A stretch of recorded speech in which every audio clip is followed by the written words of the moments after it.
Ako si Yongas, marino magmula pa noon. Halos buong buhay ko nga, dito na nakatuon.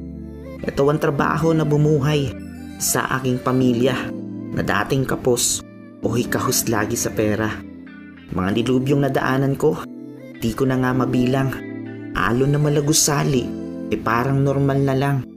Kasi nasanay na hindi na nga ako sumusuka. Kasi yung hilong dama, napalitan na ng kaba. Pakikisama sa kasama, baon-baon ko palagi. Pati pasensya na, dinoble pa hanggang makauwi. Tiis-tiis lang muna sa lungkot at pangungulila. Miss na miss ko na sila, pero wala akong magawa. Kasi para din naman ito sa kanila.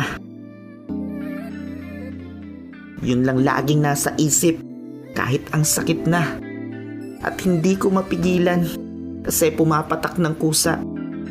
Kada paalam ko sa aking mga anak, ako'y napapaluha.